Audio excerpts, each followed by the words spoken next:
It's about to go down with Marc and Cathey, a live coaching show about dropping ideas.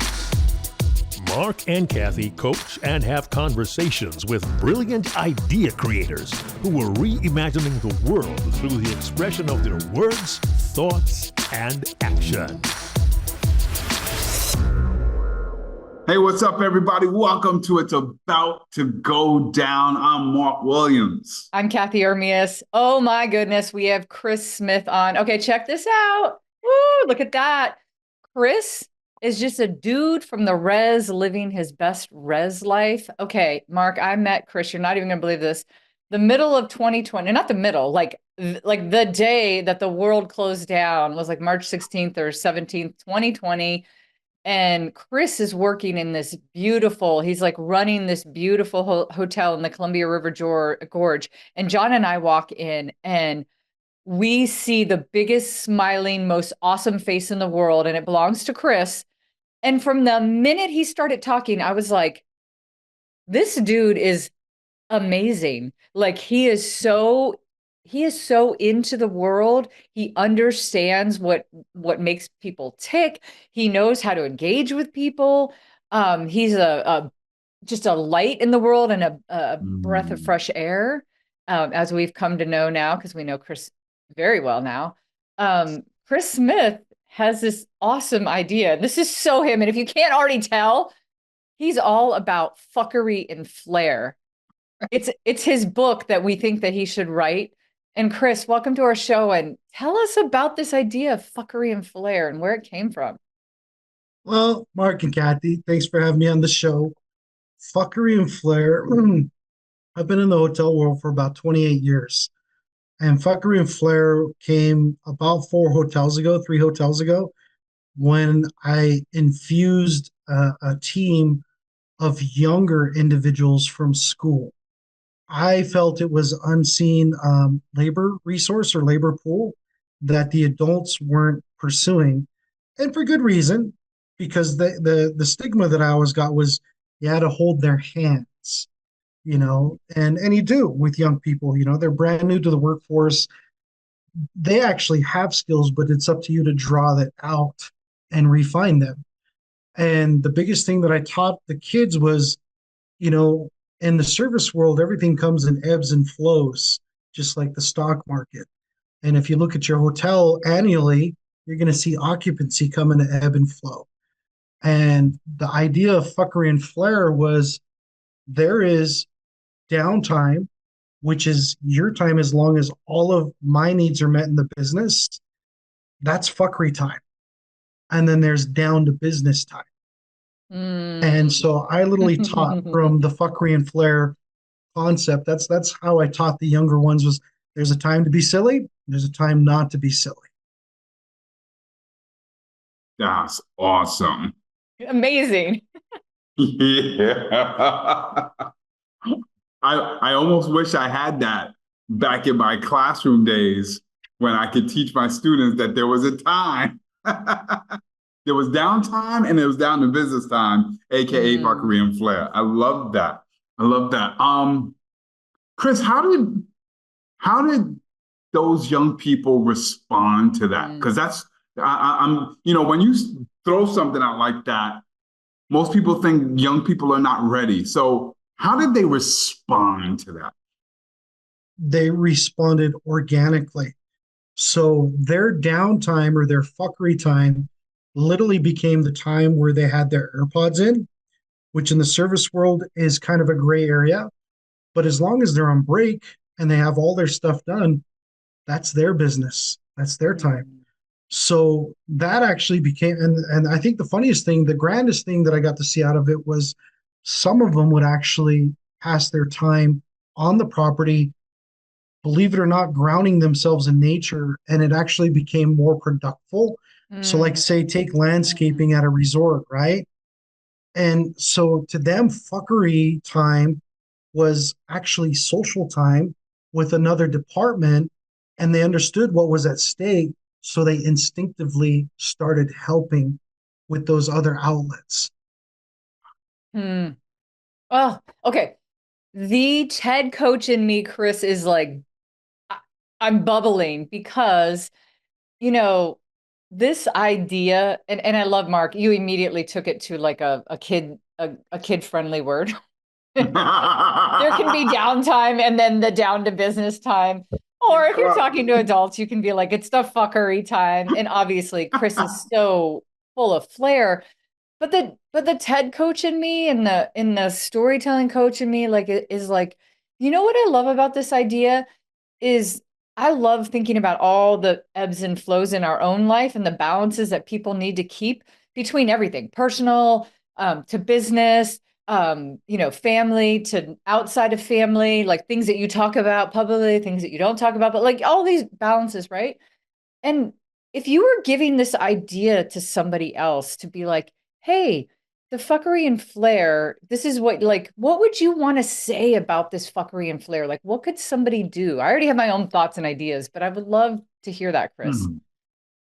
Well, I mean, luckily I got paired with a no nonsense boomer boss who was of the old school, the ways that we were actually taught, when it's business time and it's all business.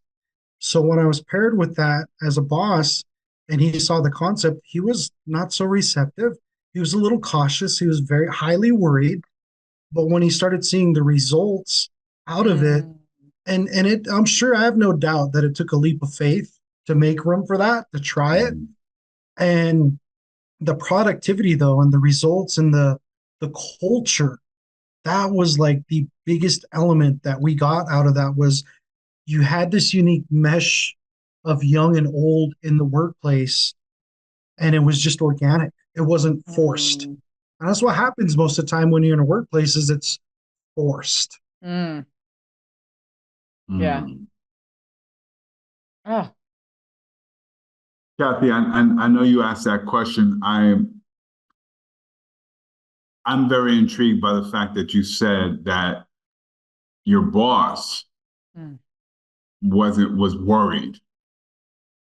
And it just beyond this idea, it just makes me wonder when you have something that's so new, so untraditional, Mm. Hmm. and you've got an audience that they're worried about implementing your idea. How do you, and how do you get an audience, a crowd, a population of people who are worried, nervous, scared about implementing your idea? How do you get them to do that? I think Chris, that's for all of us. Chris, I was going to say, don't answer it yet because I'm going to prompt you with I'm going to layer on another question for you. I love that, Mark, because if I were coaching you, Chris, to go on a stage and talk about that, I wouldn't want you to talk about it theoretically. I would want you to talk about it very specifically. And so I'm going to ask you a question really quick. Tell us a story, very specific story of when somebody used the fuckery time, the downtime, and what happened. Because I can understand the boomer. I understand the boss who's just like, it's all business. We got to do business, business. And I can already understand kind of the science behind, like, no, allow people this space and, magic will happen. But I want to hear a very specific story about what Mm. happened and what the outcome was. Because that's what I would have you prompt you to do on a stage. That's gold. Okay. Yeah. And if you don't have it just yet, that's okay. And maybe we can play a game, Mark. We're a couple minutes in and we're like, Mark and I love to play games on this on the show. And the game might be, when have you gotten out of like it's down to business time and then something great happened because of it? Because you did something. You went into fuckery land. I like that. Ooh. I have one if you guys are still pondering. Yeah, go for it, Cathey. I hate proposals. I'll never forget this one. I freaking hate writing proposals, and especially early on when I didn't really have like a good system. So every time a client would say, "Could you do this for me?" I would basically be like, "Yeah," and then I would take I would basically do a custom proposal every time. And I mean, I had a couple of clients early on in my career that basically called me and begged me, like, "Hey, as soon as you send us the proposal, we're going to just agree to it. So please send it. And I'm like, I hate doing this part of it. So there was one time in particular, it was a very big proposal, and I just felt stuck. I was like, ugh, I can't be productive. And I designed a couple of stickers.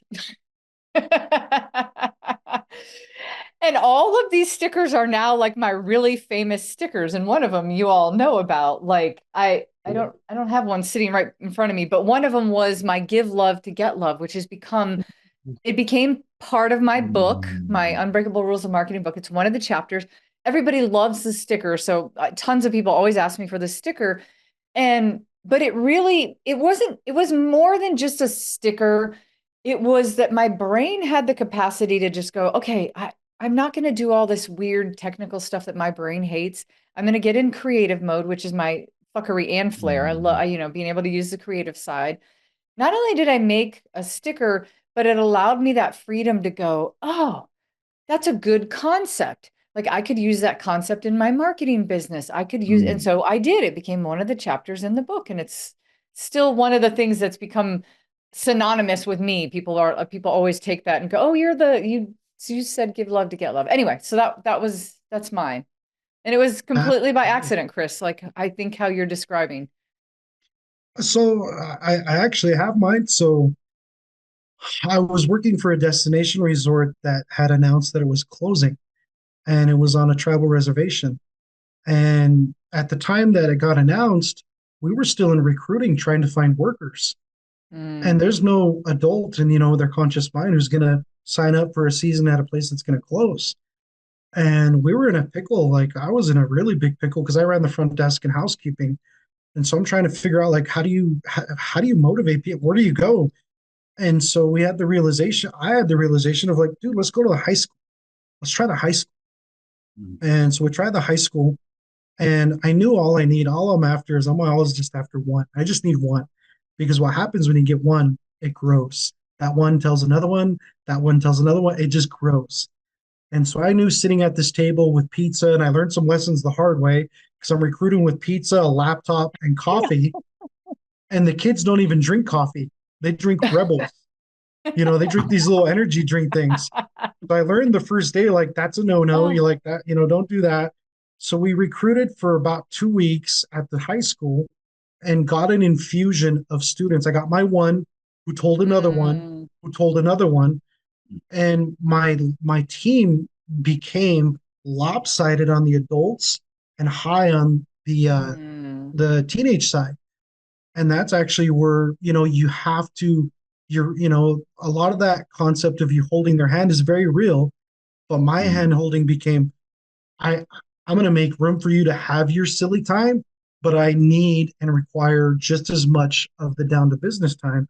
And a certain instance of that, running the front desk and housekeeping as a chore, was at that point in time, we had no marketing. It was all on us.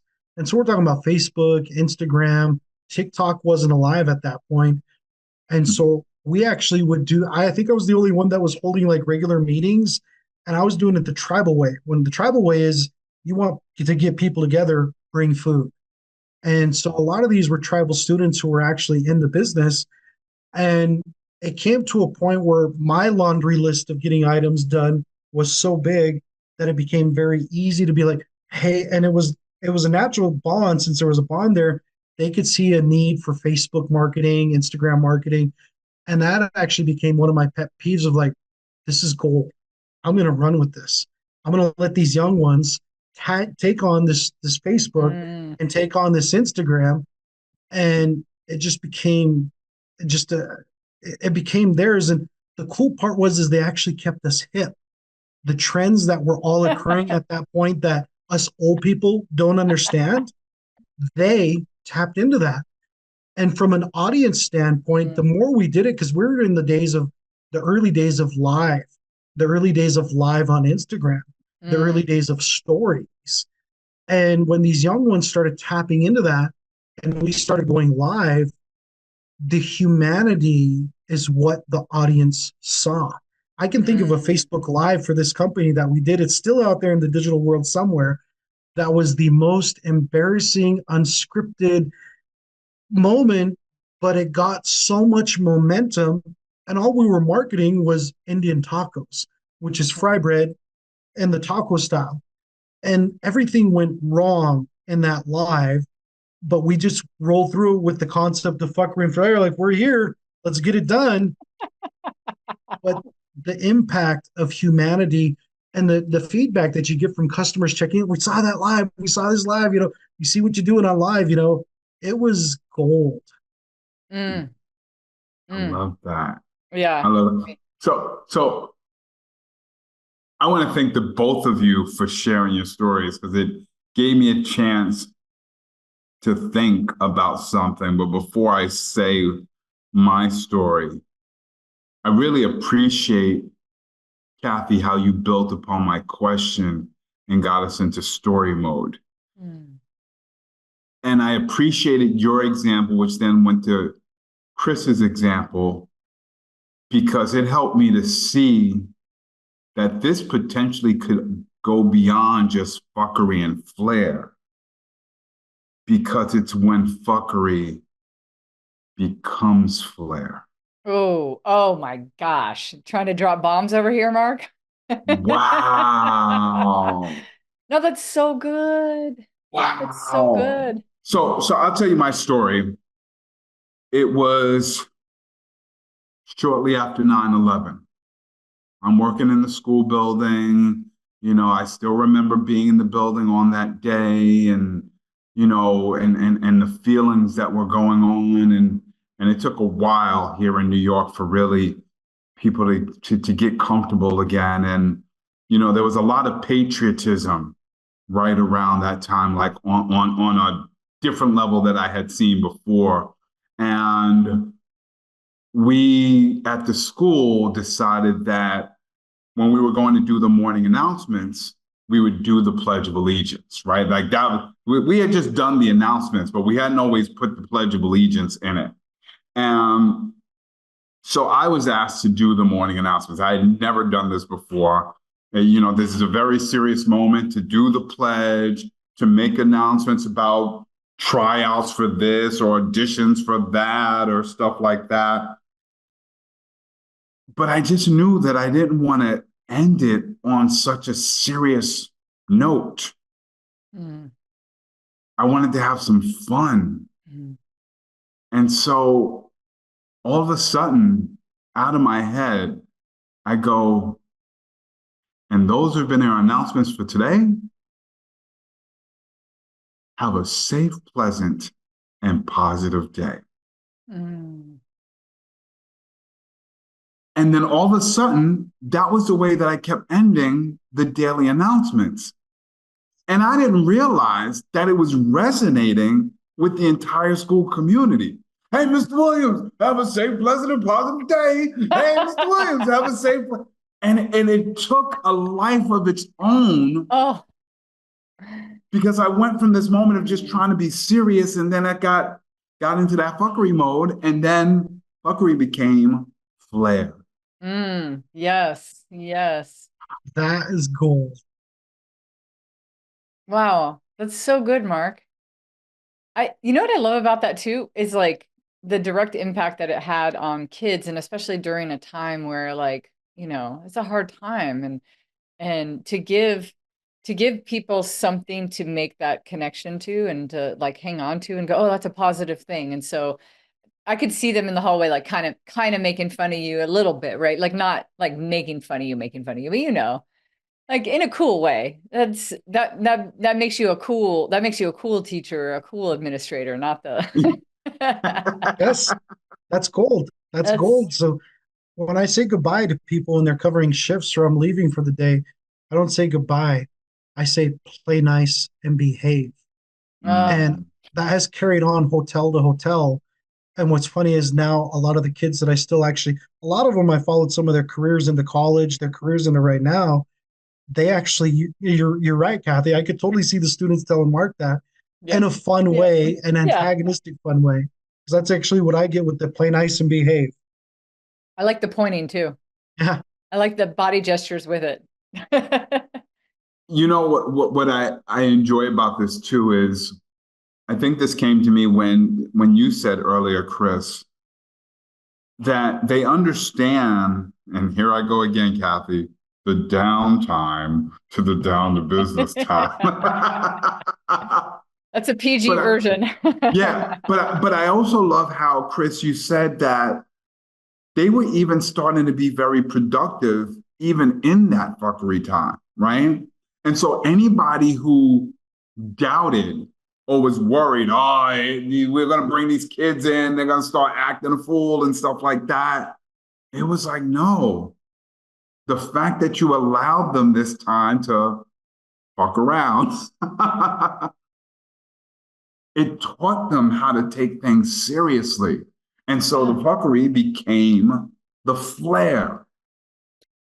I think because you named it, Chris, too. You just when you were saying that, Mark, if you think about it, for kids, if you just let things go, they'll kind of do whatever they want. But in some weird ways, they want structure, even though they would like fight against it, like out loud and verbally. But when you say, okay, this is the fuckery time or this is the downtime or whatever you call it, they know, okay, I'm going to give you that time and you do whatever the hell you want and we'll let you do, within reason. we'll let you kind of do what you want. But then when it becomes down to business, you got to show up. I'm teaching you how to be in life and how to show up. I love that. I think in my mind, I can see with young kids and young folks how that can work really well. You allow the space for freedom and creativity, and you say, but when we got to do stuff, we got to do stuff. I love that. So just naming it and giving it a space. And I just want to say one more thing, because it's just going to tie back to this TED talk that Chris needs to be giving someday. The power for both of you, the power of a good line. Look at how it worked for both of you. Yeah. So if you just ended, like that is it. That's the announcements. Or if you just said later or bye or peace, like you both had lines that were repeatable, remembered, they're catchy. That's the power of a good line. It sticks. Definitely sticks. Mm-hmm. I like to take a short turn on this one and actually connect it to how you've been making fun of me already, Cathey, my PG version. All love. I know. You know the TED stage probably better than anybody else on this planet, right? And so I get the feeling that Chris could go on to the red circle, use the word fuckery, and nobody's right.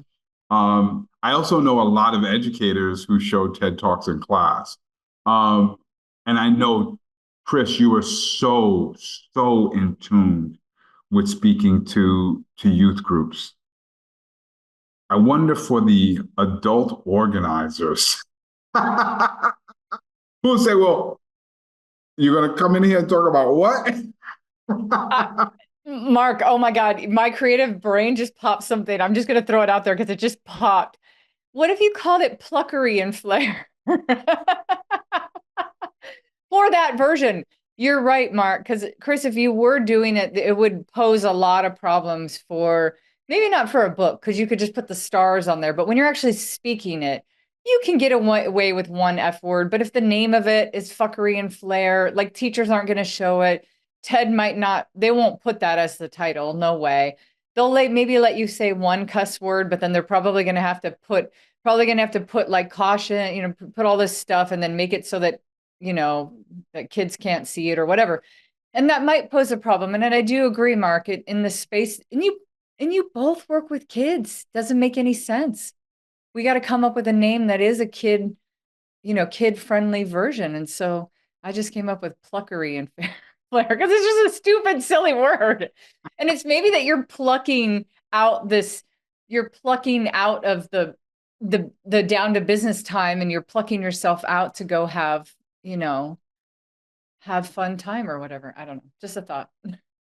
I think that's where I get a lot of domain. I do a lot of work on the res when it comes to kids, and there are a lot of boundaries that aren't defined on the res. Working with Native Americans, we're very direct. We're highly introverted.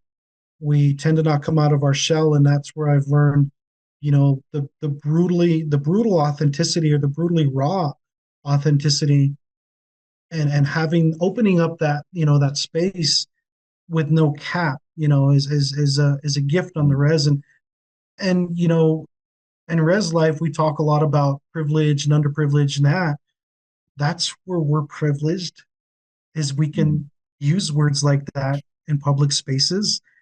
And it's not that you don't need to use it, you may need to use it multiple times, but it's accepted socially. Mm. It's kind of like the flipping family members off to say hi. That's also accepted too. I read that you posted that the other day, Chris, and I was cracking up. I'm like, I love that. And I can just envision you doing that.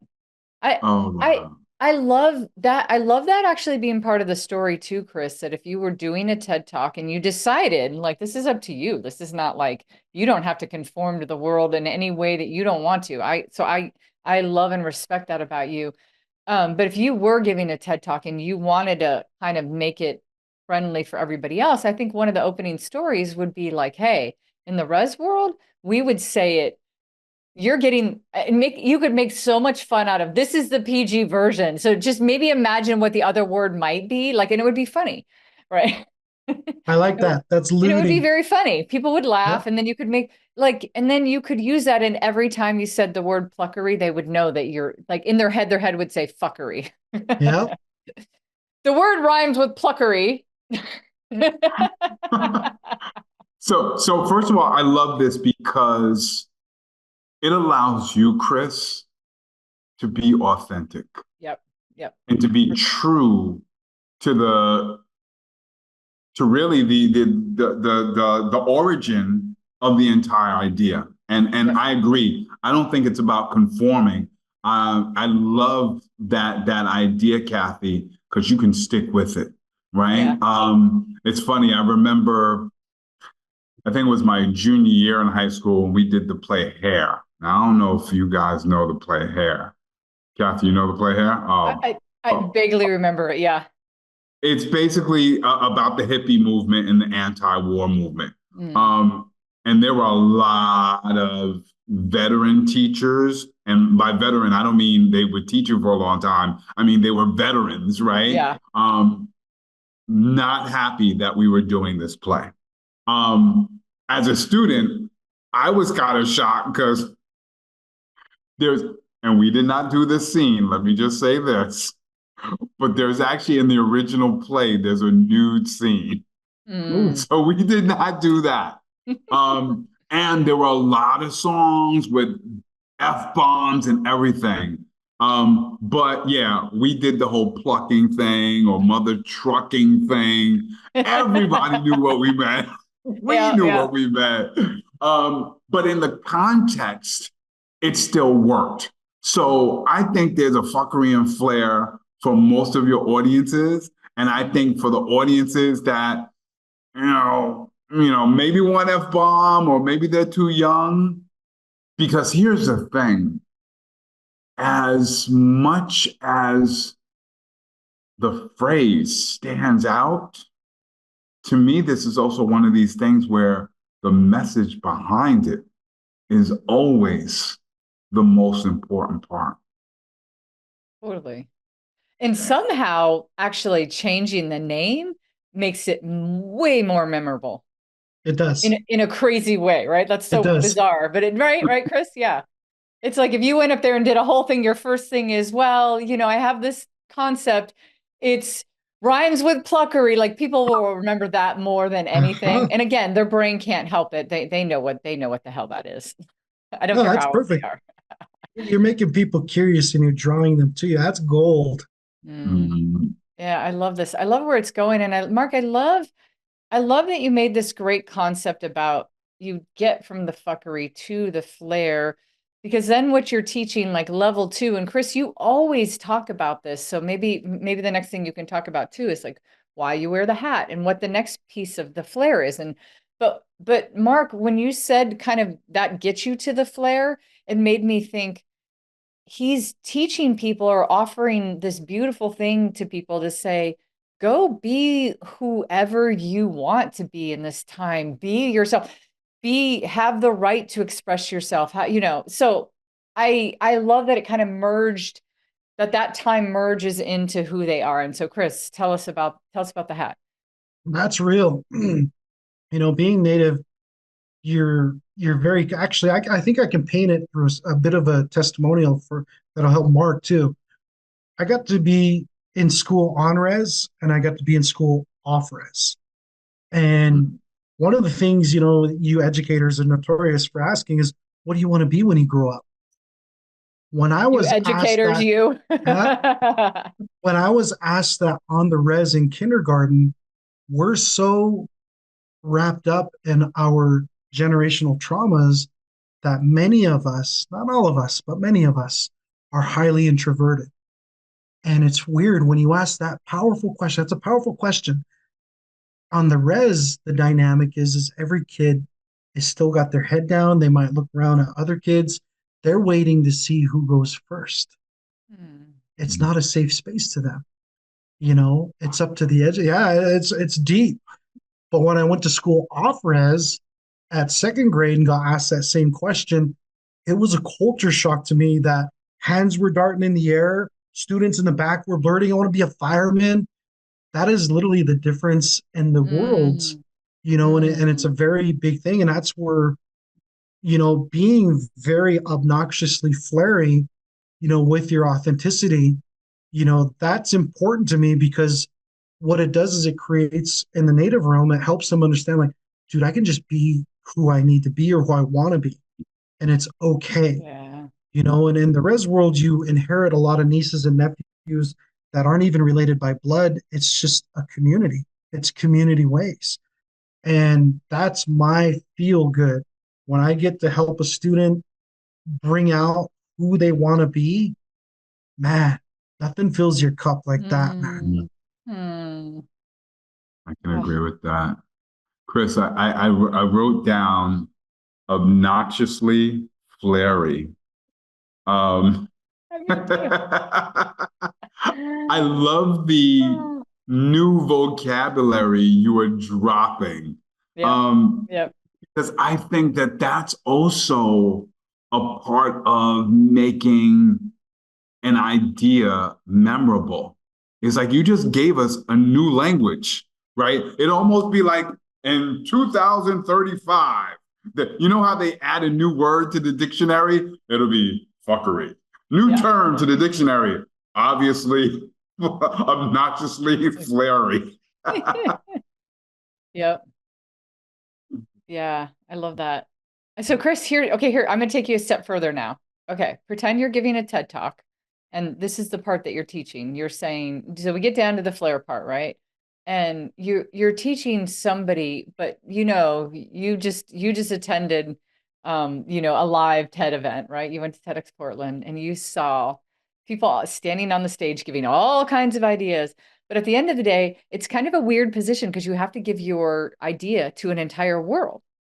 Some of the people I were coaching are like, oh, I'm always talking to these people. This is the segment of people that I'm always talking to in the business world. And now it's like, yeah, now you're talking to the whole world. And not even the whole world is like, not even the 3,000 people that are in the room, but the, millions of people outside of the room. What would you want to teach about that when you get people down to figuring out, like, be who you want to be? Like, what would be that thing you'd want them to listen to you and really take away from it beyond level 1, which is just be who you can be? Or I think I like challenges.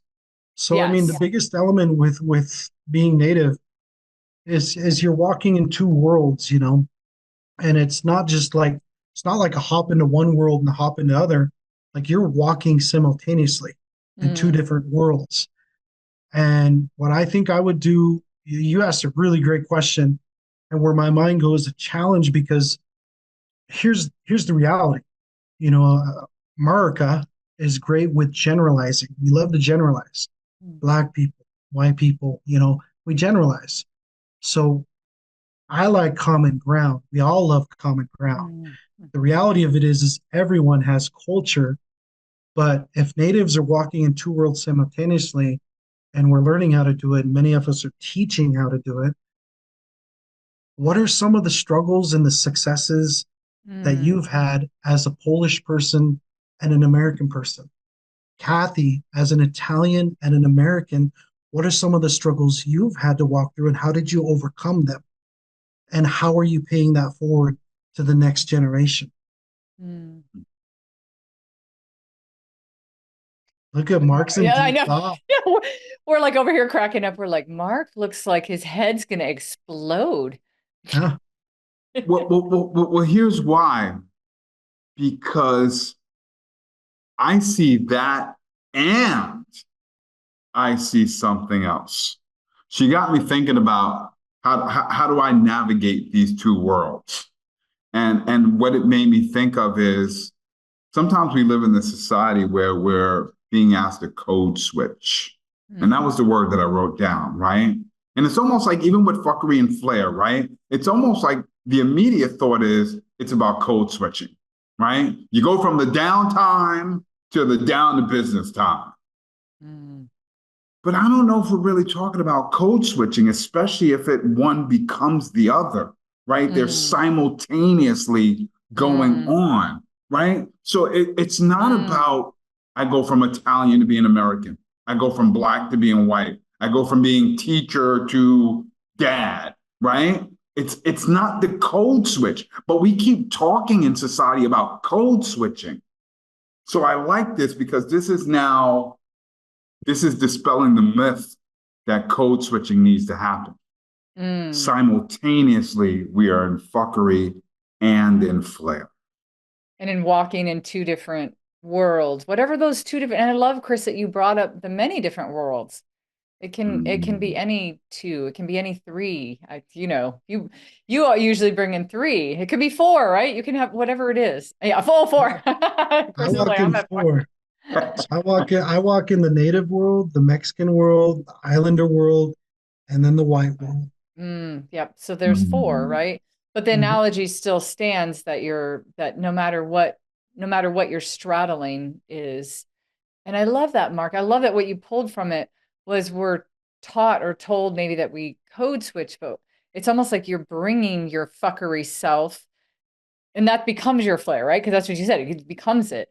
And so you bring whatever that fuckery is. Perfect example is Chris Smith. We freaking know Chris Smith. We know how he's going to show up. We know his flair. Like, we're like, come on, Chris. Right?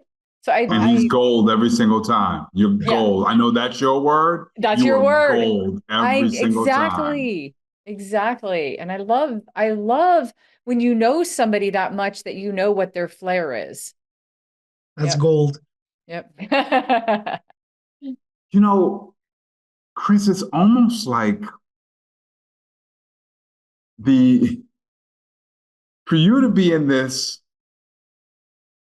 serious conversation, this insightful conversation with your unicorn hat on, right? And on some people would have to separate the two. Like, how can we take you seriously, Chris? And it's like, because you figured out how to blend it together. Oh, Mark, yes. Yes. 1000% yes. Yeah. And I know there's going to be a couple of traditionalists. We talk about the educators, right, Chris? It's going to be a couple of traditional educators who might eat my head off for this, but and it's not happening as much now. But there was a point in school buildings where it was like, take that hat off, young man, when you're inside the building, or take those headphones off and pay attention to me. And I remember students who, one, they were pushing back, and I know that kids sometimes push back. We've all done it. But at the end of the day, I can have my hat on, still pay attention. I can have my headphones on and still be deep in thought. I can simultaneously do these things. I don't have to give up who I am just because I walked into this traditional space. I can be both fuckery and flair. You nailed it. Okay, I'm going to tell you all a funny story. It's just a really quick. when I was in science class, it was 10th grade, I believe. My science teacher was really, really boring, like super dry. And he was just like, oh, I used to put my head down and I always wondered why he never, I think it just hit me now, but I always wondered, why did he never say anything or throw anything at me or try to wake me up or anything? And I think that, I feel like I can't say for sure because I never asked him, but I feel like maybe he just allowed me to show up in that space and however I needed to process it. And I wouldn't have known it at the time, but I was a very creative person. And so the things he was saying was just like hurting my brain. And so the only way I could really process it was by putting my head down. Now, sometimes I would actually fall asleep. So I don't know if he saw all that. I would wake up and I'd be like, oh my God, there's drool on the desk. But maybe, just maybe, he like allowed me, he understood this is hard stuff for some students. Maybe that's the way that they can process it. I don't know. You made me think that. And so I love this space of where I just love it. I love how it's coming together. Too. I, Mm. I I make room for those educators, Mark, because those educators, they have the experience. So they're making their decisions based off of experience, and that's very real. Yeah. The thing is if I'm making room for them, so usually what I tell myself often is they're allowed to do that just as much as I'm allowed to take this approach. Mm. Fuckery and Yeah. flair. Yes. Oh my Yes. God. Yes. Yes. Mark, you've talked about this with your own journey on, becoming a teacher and an educator. And I think it was your Aunt Grace, right? That was like, you got to go, you got to go and Oh, show up in your in yeah. like a suit and stuff, Yes. right?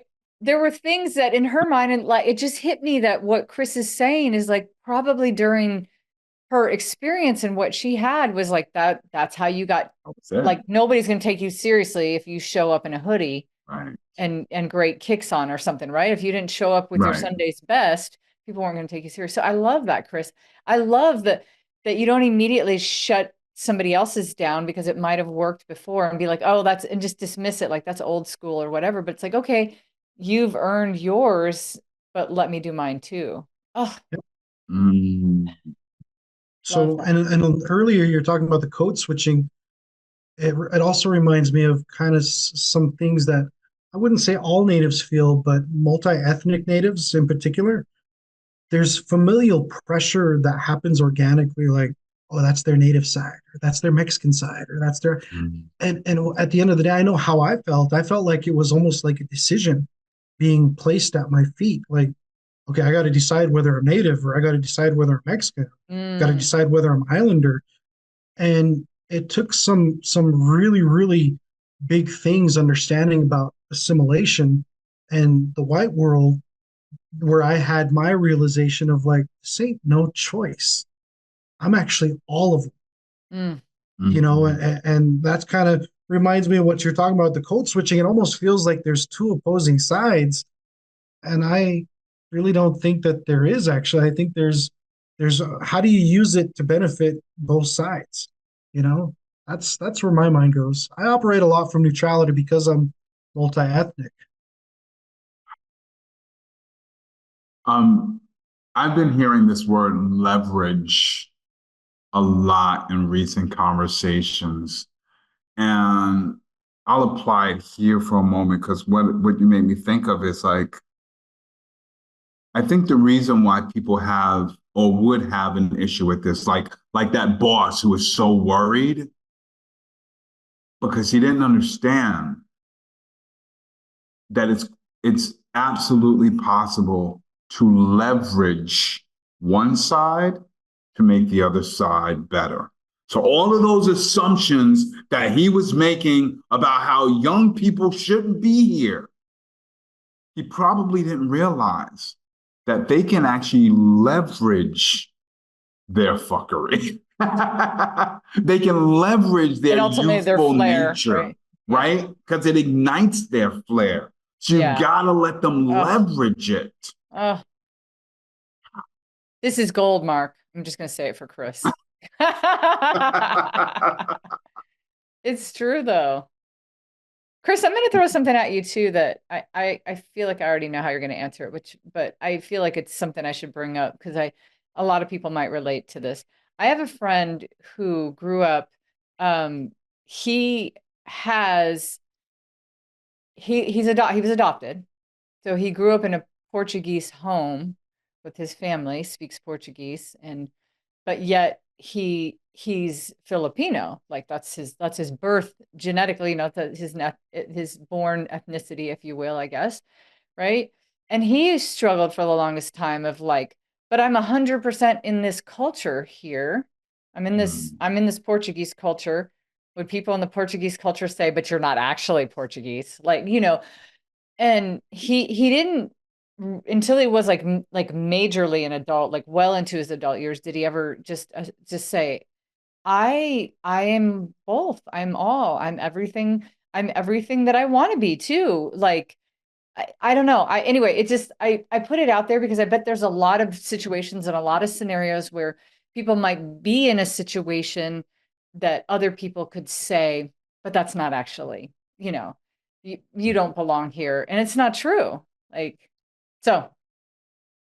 That's very real. And I do a lot of work with a lot of students just as a community uncle, and in all three realms, Native, Mexican, and Islander. And you can see the common thread of, I wouldn't say lack of identity, I'd say confidence in identity. Mm, And mm, yeah, and it usually evolves around multi-ethnic students, and a lot of it is because of silly family phrases that get out of hand. They could be borderline passive aggressive. Like I said, that's your native side, Sean, or that's your Mexican side, mm. those little phrases like that. But the common thread in all of them is the lack of confidence and identity. And I actually just got to work with a student today who's half Mexican, half native, and is working on starting his first business. And we were down on the res doing this, and I could feel his anxiety. I mean, he was highly withdrawn. He wasn't the student that I knew. And one of my gifts is I tend to go first because I'm comfortable being uncomfortable. And as we're in this little course, there I was going first. I went first and named off whatever the speaker was talking about. We opened up the discussion. He went second. Mm, They mm. stepped into his power and started showing his extroverted side and his business acumen, and it was gold. But that's what I like to do, is show them that I'm going to go first. Yeah, it's scary. It's very real. But once you get beyond it, you're going to see and feel the other side.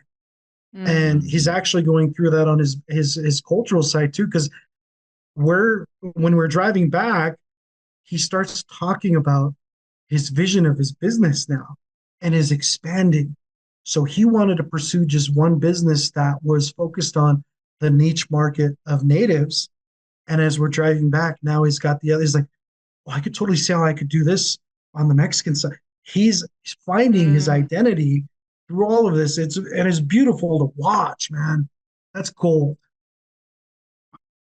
Mark, do you ever have this? I love that story, Chris. I love that. I love that you went first and you allowed him, it's like you gave him permission to like step into that in a powerful way. Mark, I have a question for you because we sit in these spaces many times where we're like, people are afraid to talk around us because we're the speaker coach. Mhm. They're like, are you going to be, do you ever find yourself in a situation? Because I just had something happen today where it's just the opposite. Do you ever find yourself in a situation where like you're listening to somebody else speak and they're asking questions and you have high expertise in it, but you don't say a word because you're like, you want to leave space for the other people to answer it or figure it out instead of just being the one that's like, oh, I have that kid in class is probably like, oh, teacher, I have the answer. The one that always raises their hand. I don't know, Mark, does that ever happen? I'm just curious if that ever happens to you. I was sitting in a public speaking workshop. I knew it happened. Like it happens, right? I'm just listening to everything.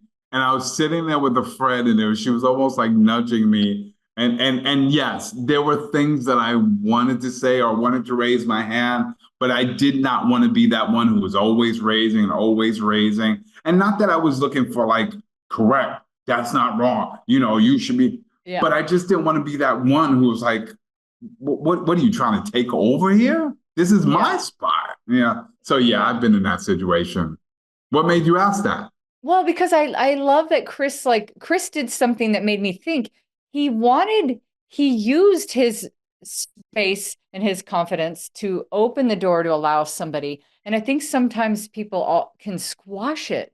And so there's also a balance in there of knowing when, in a situation where like the person's always the first person to talk or something. And so I think if you're teaching that, Chris, that's another level down, is like, be careful that your flair doesn't like knock out somebody else's light, Very true.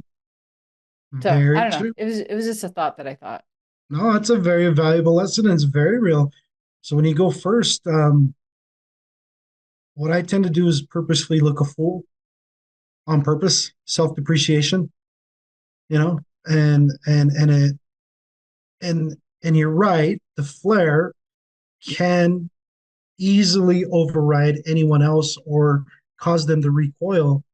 But when I start with the self-depreciation and looking a fool, like maybe I'm dropping slang instead of professional words, or maybe there's a lot of ums and I'm rolling with the and just rolling with it. What I've learned is that's actually how you don't your fuckery. Well, the flair doesn't outshine anyone else. Because you're right, that's a very real consideration. You have to consider everyone. I love that you even like you said that in the example you did, though. I don't feel like that's what you did. I just made me think that sometimes, because I was in a session today where the same person just kept going first.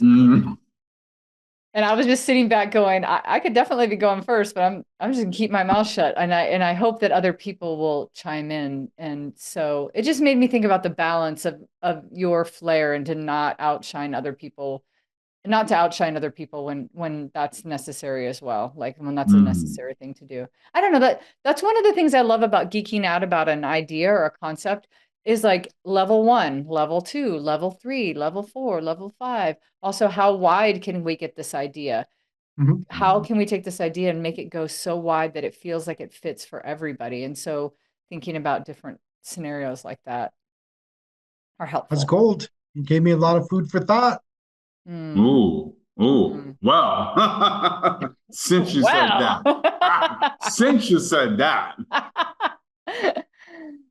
Chris, I can't help myself. We started fucking around about 45 minutes ago.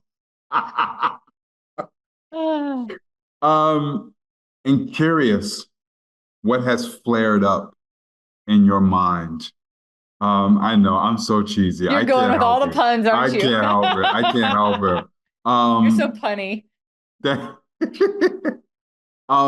What's resonated with you? What's standing out for you that may not have been in your head when we started this conversation? That's a great question, Mark.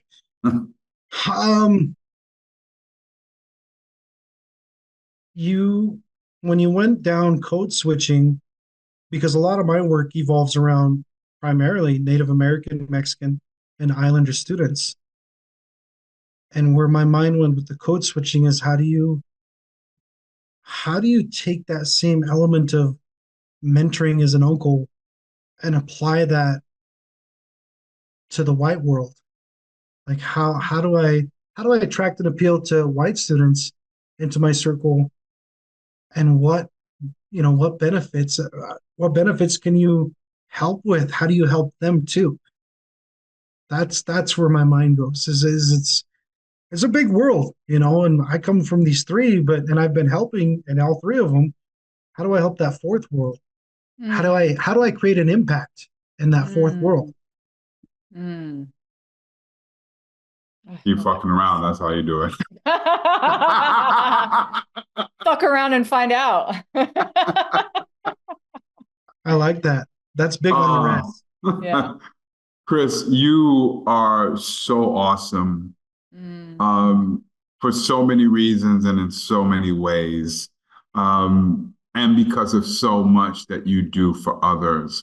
We can only hope that everybody has not only enjoyed, but got something out of our conversation with you today. Just curious, if people want to learn more about you, Mr. Chris Smith, Mr. Unicorn, they want to learn more about Pluckery and Flair and about the upcoming book. How do they learn more? Well, I mean, I've never really put a lot of thought into that. That's an excellent question. What I can tell you is I'm not hard to find.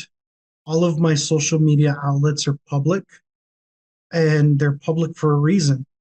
And that's probably the easiest way to find me. And if you see unicorns on it, that's how you know it's me. You got the right Chris Smith.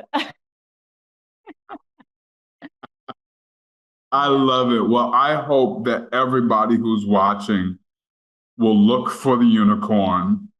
I hope that everybody who's watching will tell other people to look for the unicorn. There's so much gold to be gained from you, Chris Smith.